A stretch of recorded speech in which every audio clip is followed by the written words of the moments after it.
Here's our next project. We're going to take this light switch out and we're going to install another light switch next to it. We're going to put a 2-gang cut-in box in right here at this location. And we're going to put another paddle switch just like this. It's always nice to match existing conditions. So we're going to take the cover plate off, but before we take the cover plate off, we want to make sure the breaker's turned off to this light. So turn the light on, make sure that the light works, then look in your electrical panel, determine which breakers you think it might be, and start flipping one at a time and see which one it is. You'll look in the panel and it'll say plugs or outside lights or GFI plugs or dining room switches, you know, stuff like that. You don't have to do anything like an air conditioner, hot water heater, stove, appliances, anything like that. Try the other ones that should be either a 15 amp or a 20 amp single breaker in your panel. So look at that. There's usually an associated little sheet in your panel that kind of identifies certain areas. So flip one breaker at a time, come back over, make sure, see if your light's off. If it's not, turn that breaker back on, turn the next breaker off, and so forth and so on until you can figure out which breaker it is. Once you know that the breaker's turned off, then we can take the cover plate off. So that's what we're ready to do now. Once you have the cover plate off, you're going to go ahead and unscrew the top screw and the bottom screw of your switch and pull it out away from the wall. Okay, we got this unscrewed. Pull this out a little bit. We're going to cut it over this way. And I've checked on this before, so I know that there's nothing in the way here. And I kind of made the assumption on that even before I checked it, because it looks like this box is nailed to a stud that's right up and down here, and that's why they have it close. They should have put a scab 2x4 on there and pushed this away from the trim. This is way too close to the trim, but or you can knock on the sheetrock.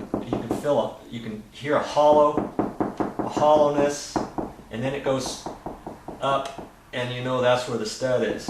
Another way is you could take a stud finder on there, and you could also take a nail and poke that in there very carefully where we're going to cut it out, and poke in here to see if there's a stud. See, and that goes all the way in. So there's nothing there. You need to, before you get ready for your project, you always need to kind of check this kind of stuff before you get your materials, so that you have a game plan, so that you pick up the right material at the store. Or if there was a stud there, you may think, well, I can't put a switch next to this one, I'm going to have to put it somewhere else. So kind of check those things first. You can pull this out, check it, push this back in, screw it back in there, turn it all back on, go get your material. Next week you can pull it out knowing that you're ready for your job. Okay, so that's a tip for you. Now that you got this pulled out, I'm going to look down in there, and we've got some wires in there, some wire nuts. Just going to want to pull those out like that. There's the ground. There's another wire nut way back there. Wow. Sometimes you just have to kind of wiggle things around and try to get them out. That's kind of tight. Come on. There it comes.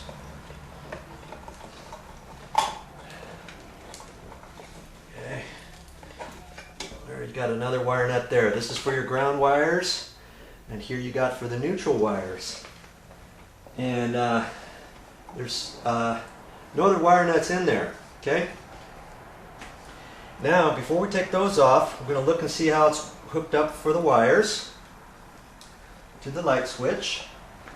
And then we're going to take those wires off. Okay?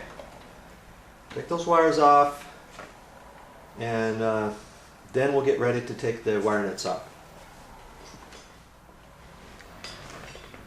Okay, took this switch out, and this is the only two black wires in this box. There's one that goes up and one that goes down the wall, but I know that's okay, so I can keep those off to the side. And now I can take the ground wire cap off. I'm going to twist that off of there. Remember what you're doing here, because it's important that you put everything back kind of how you found it. Okay, so once you get it to there, you can take a pair of pliers and grab that and just untwist that. Get it started. Do the same thing up here. And you can kind of separate things, because we gotta get these wires all kind of straight back here. We can get the box out, okay? Like that. Okay, so we got a Romex cable that has a black and a white and a ground wire, and then here's another cable over here. Black, white, and a ground.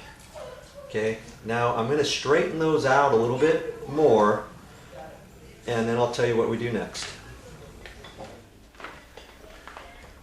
Got my wires straight now. I'm going to kind of notice where the wires are. Here we've got a cable that goes down the wall, and down below this there's a plug.